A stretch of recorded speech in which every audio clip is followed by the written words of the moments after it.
hate this. Hey, stop! Why? I just don't get it. I always catch you fuckers watching this sick shit.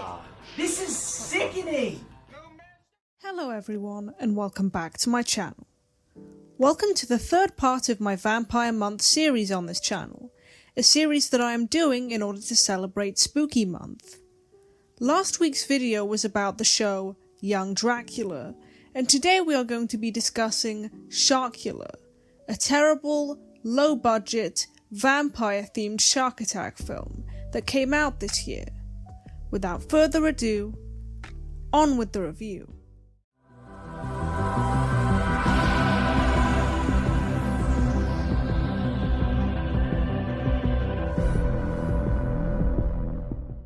I know what you guys are thinking.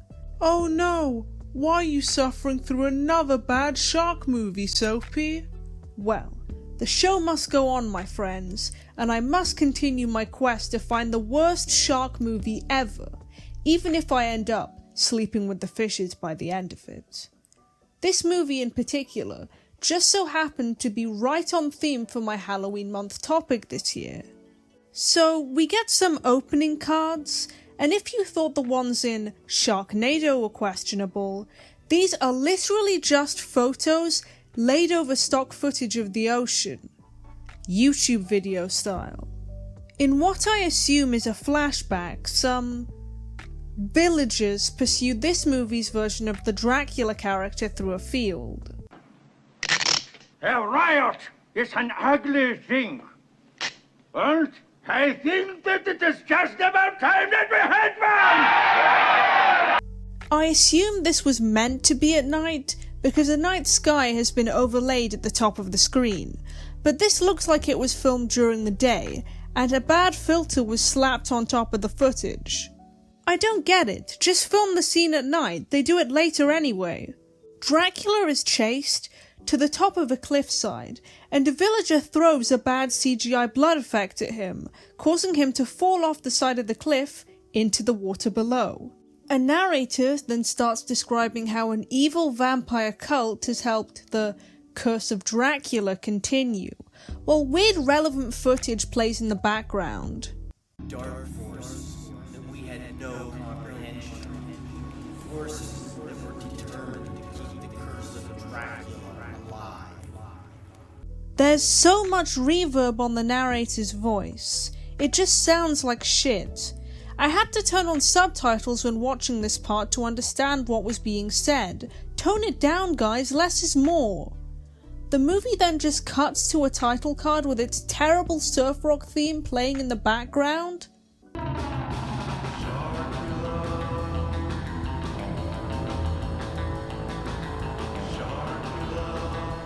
Our two main characters, John and Arthur, whose appearances remind me of Jay and Silent Bob, discuss getting jobs to get ready for college, and comment on how the area they're in just has a air of dread, before discussing their taste in women.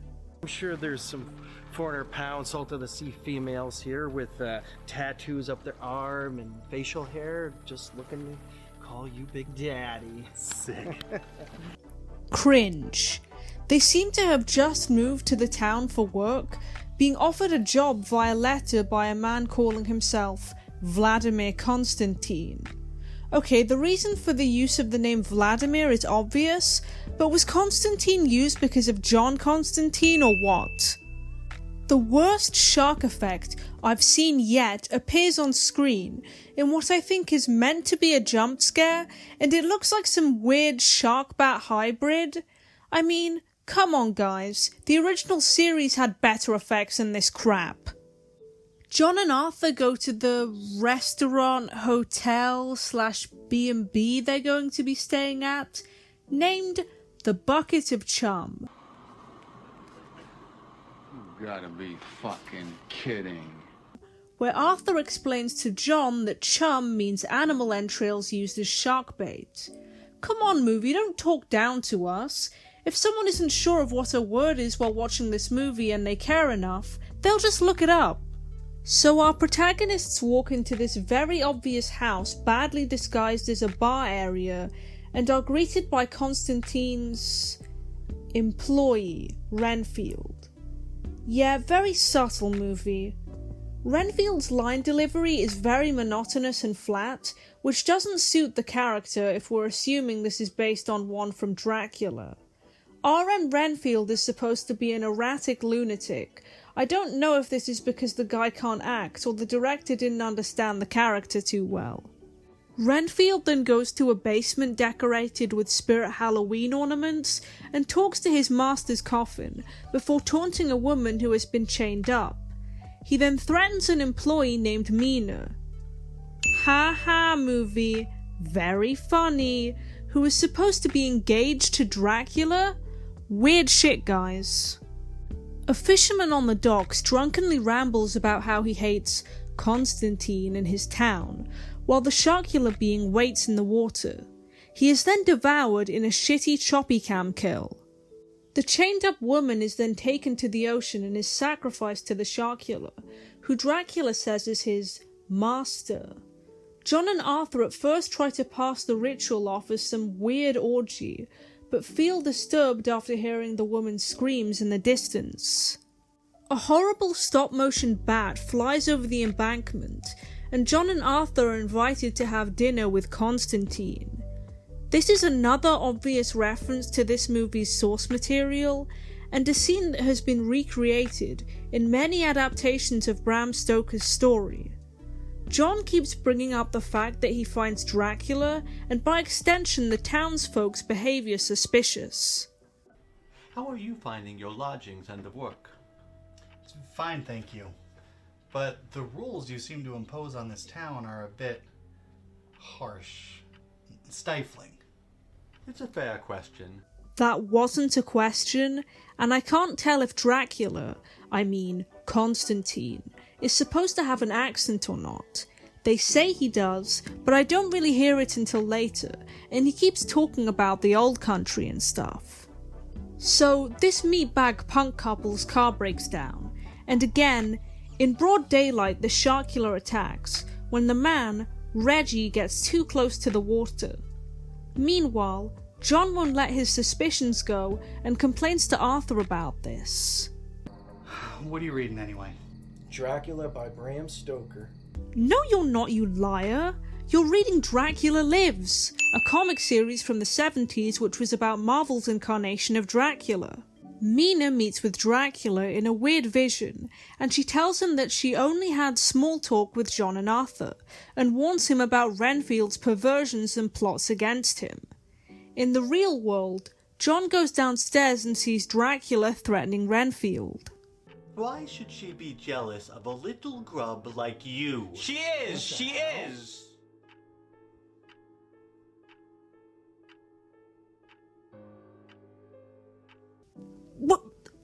What was that? How did he not see him? It's a banister!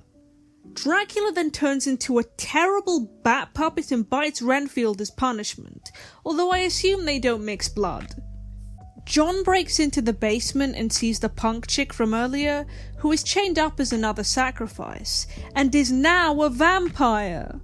After seeing this, John tries to run away, but Renfield is behind him and stabs him. Arthur wakes up to find John missing, and goes looking for him, and Mina has bad fade-in visions of Dracula. Arthur goes to question Renfield, who ends up snitching about everything for some reason, and it turns out that John has been used as chum. Yes, he was food for the beast. You go to regret ever coming here! I already do! God, I've seen more convincing violence in WWE.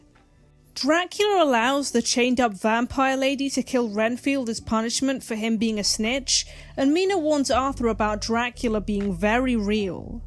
We need to go now under the cover of darkness. I can't go. This is a horrible suggestion. I thought Arthur was reading vampire comics. Wouldn't he know that vampires thrive under the cover of night? Dracula actually wants to use Arthur for help, and he explains what happened to him in the beginning of the film.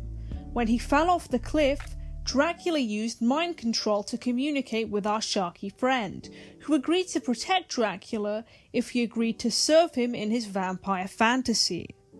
However, Dracula now wants to be rid of the shark, as because of it, he is tied to the town that the shark resides in.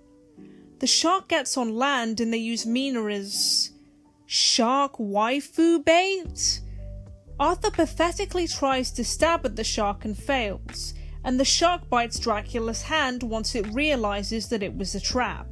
Arthur quickly remedies this by setting the creature alight though. After Dracula refuses to follow through with his part of the deal, which was to fuck off, he begins to transform, which ends up not really showing on his person.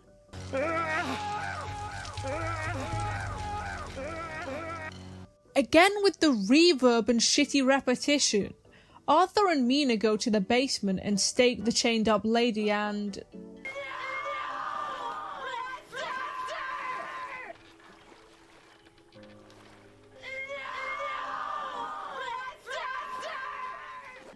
I'm beginning to think that Neil Breen edited this movie.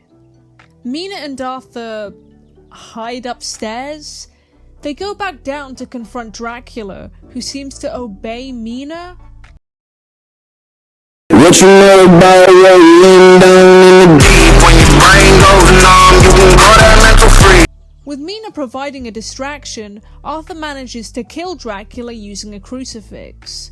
The movie ends with more B-roll footage of the ocean and whatnot, the same as earlier.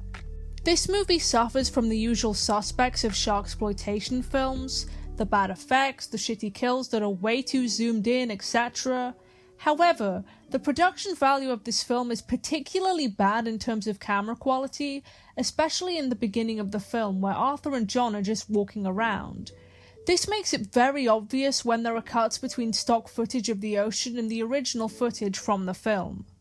I really didn't like the naming choices in this film. I get it, Dracula has a manservant called Renfield, but the way the character was acted was just so bad, I would have preferred it if they had just used an alternative name for him instead. And calling Dracula's fiancée Mina as well? Really? Shouldn't Dracula have 3 other wives anyway if we're going to reference the Dracula lore that much? Speaking of naming characters, I could not tell who was John and who was Arthur while watching this movie, until Arthur went looking for John and actually said his name. In my original draft of the script for this video, I fully intended on just calling them Glasses and Cap when referring to them individually, because at the time that this video was produced, they have no reference photo on IMDb either. I also get the impression that the characters were written to be younger college students, but their actors look way too old for their roles. Another complaint I have about this movie is how closed the setting is. It's clearly filmed in one small area.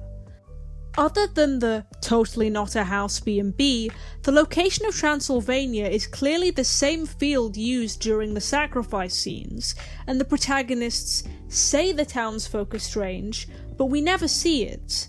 Sure, old Drac has some slaves and we see the fisherman, but he was complaining.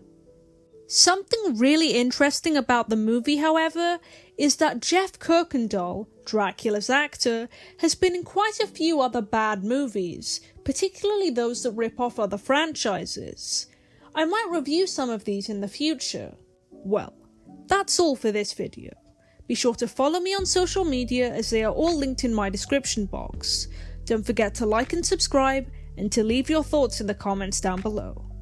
And as always, thanks for watching. Spooky for you. Too spooky for you.